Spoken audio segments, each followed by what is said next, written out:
Moderna never had the virus in their lab. All they needed was that sequence, and they were off to the races. Sequence that was posted from China. No, they didn't isolate the virus. That's the issue. Sequence that was posted from China.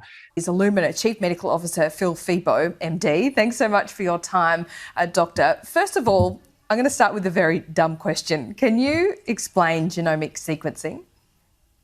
So within weeks of this group of respiratory infections occurring in Wuhan, investigators were using Illumina sequencers to sequence the virus, and they were able to identify it was a novel virus. It would belong to the coronavirus family, and they posted that full-length sequence on January 11th, 2020. Within 48 hours, Laura, Moderna, Pfizer started working on vaccines because they could take that sequence that was posted from China and print out the spike domain that they know from prior coronaviruses is what our body responds to, and start putting that into their vaccine. No, they didn't isolate the virus. That's the issue. Vaccine development is underway. This is a global health emergency. It's probably the greatest global health emergency we've had in a century. And I think what you're seeing is the greatest scientific response to that we have probably known. So the virus was identified very early on in the epidemic in China. It was sequenced, its genetic code was made available very quickly, and that's allowed academics and companies around the world to very quickly start to develop vaccines. No, they didn't isolate the virus. That's the issue. What about live animal samples? It doesn't tell you anything if they only test positive. I do not suspect it's coming from what we originally thought. FDA.gov under the CDC says on December 1st, 2020, since no quantified virus isolates of the 2019 nCoV were available for CDC use at the time the test was developed, in this study conducted, assays designed for detection of the 2019 nCoV RNA were tested with characterized stocks, which is consistent with what this guy says right here, and the CDC says right here that they have no quantified virus isolates.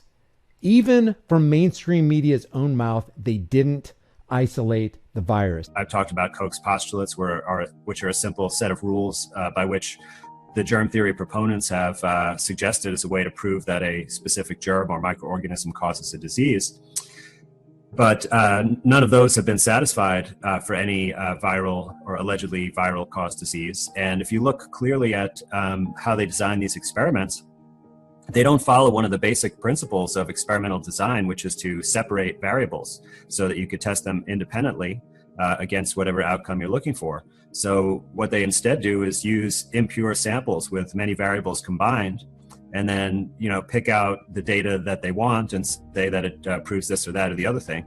Like, for example, the only way that they said that this virus that they allege to isolate is a coronavirus is that they sequenced the RNA, and which came from an undetermined source, an impure source.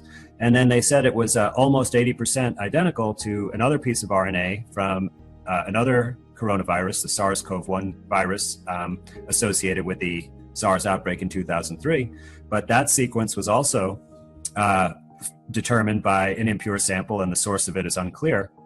But having less than 80% sequence identity is really not very strong correlation, because like the sequence identity between humans and chimpanzees is 96%, yet we're very different from chimpanzees, not in the same family at all, although there is some relation, of course, because we're related to all other creatures. But so how can they say that, it's like that virus with such a low identity between the sequences? And they were able to identify it was a novel virus. It would belong to the coronavirus family. And they posted that full-length sequence on January 11th, 2020. Within 48 hours, Laura, Moderna, Pfizer started working on vaccines. And, then they claim to have isolated viral particles and show them under the microscope. But if you once again look at the procedures, they're mixing this with other things, especially foreign mammal cells and antibiotics, which creates exosome particles, which look just like viral particles under a microscope. but then they don't account for those viral particles when they show the microscope images. So, you know, what exactly are they showing? It's unclear because they have, once again, an impure sample with different types of particles, and they make no account of this. So essentially what I've been able to reason from looking at these experiments is that there's really no proof that they've isolated anything that would be consistent with their definition of a virus. Some of the world's top medical experts believe the ability to map genes will be instrumental in the future of healthcare. So, the so-called genomic sequencing has been crucial in the fight against coronavirus, and it's helping develop vaccines to protect against the disease. Illumina is one of the world's biggest companies dealing with genomic sequencing, and it saw the pandemic as an opportunity. For the first time, their technology would be used to inform decisions and actions taken by health authorities and governments in real time. Joining me now live is Illumina Chief Medical Officer Phil Febo, MD. Thanks so much for your time, Doctor. First of all, I'm going to start with a very dumb question. Can you explain genomic sequencing? Well, thank you, Laura, and it's a pleasure to participate. Genomic sequencing is basically looking at and reading out the genetic code. And the genetic code is written in 4 letters, A, G, T's, and C's. And what our sequencers do in really rapid and at scale is read that genetic code. For SARS-CoV-2, the virus causing the COVID pandemic, there are 30,000 letters in the alphabet of its genetic code. For you and I, we have 3 billion letters. And sequencing is reading that code and then finding out how to interpret that and the implications of it. Right, got it. That's a very good explanation indeed. So when we're talking about COVID-19, does it help you develop vaccines, or do you help vaccine developers? And can you also track quite quickly how the disease might be mutating? Yeah, very good questions. And this pandemic has really demonstrated that we're at a fundamentally different place as a society with our access to sequencing. So within weeks of this group of respiratory infections occurring in Wuhan, investigators were using Illumina sequencers to sequence the virus, and they were able to identify it was a novel virus. It would belong to the coronavirus family. And they posted that full-length sequence on January 11th, 2020. Within 48 hours, Laura, Moderna, Pfizer started working on vaccines because they could take that sequence that was posted from China and print out the spike domain that they know from prior coronaviruses is what our body responds to, and start putting that into their vaccine. So before, we've never been able to move that quickly from a sequence to a vaccine. And it's really interesting that Moderna never had the virus in their lab. All they needed was that sequence, and they were off to I'm in an old shoe factory in Shenzhen in southern China. But now the company here, BGI, has the world's largest number of gene sequencing machines. These devices analyze the DNA from people, plants, animals, bacteria. This place illustrates the phenomenal rise of Chinese science. Now, this isn't just the world's largest centre for gene sequencing, it's also the world's largest animal cloning centre, and that's what's going on in here. They've developed a new technique. They call it handmade cloning, far cheaper, far easier than the normal technique that goes on in laboratories. It means they can produce about 500 cloned animals every year, a phenomenal increase in output. It's an industrialization of cloning technique, and they even call this a cloning factory. And this is the result of the work we saw in the lab. In this one shed, there are 90 pigs, each carrying cloned embryos. We just saw how that work is done in a surgery next door. One of the pigs under anaesthetic, being prepared to have a cloned embryo inserted. This place is doing this operation and producing about 500 cloned pigs every year.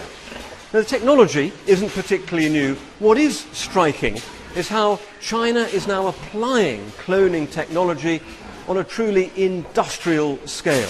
That's what's remarkable about the rise of science in China.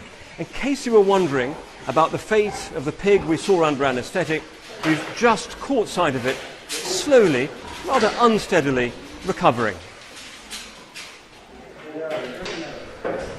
This is one batch of cloned piglets. The scientists here say they're doing this work to improve yields for pig farmers, and also because they can give these pigs particular genetic traits which makes them useful for medical research. And if China is using Zoom to stifle dissent, it is using testing kits to create a global gene data bank, meaning China is collecting your genetic data.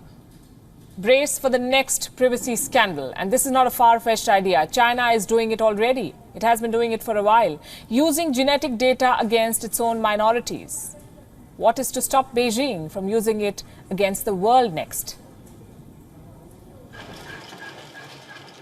China says it is helping the world fight the Wuhan virus with test kits and medical supplies. First, the test kits were faulty. And now the world has spotted another catch. China's test kits are a tool. A tool to help China compile genetic data. Beijing is creating a massive DNA database. The world should be ready for the next privacy scandal. Abuse of genetic data. Why is this important? Because genetic codes can help pharmaceutical companies develop better drugs. But here's the flip side. It could also lead to genetic-based surveillance. America has launched an investigation. The focus is on one particular Chinese test kit maker, BGI, formerly known as the Beijing Genomics Institute. This company has sent more than 10 million test kits to over 80 countries. The concern is BGI and the Chinese government are partners in crime. China is using BGI in Xinjiang for the gene sequencing of Uyghur Muslims.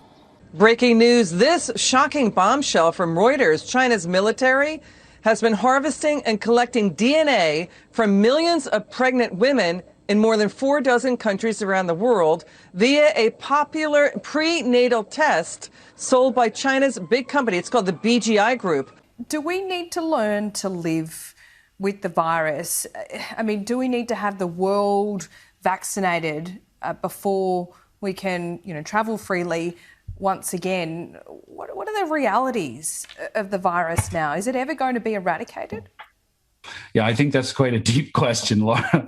But I think, what we know is that SARS-CoV-2 is likely here for humanity to stay.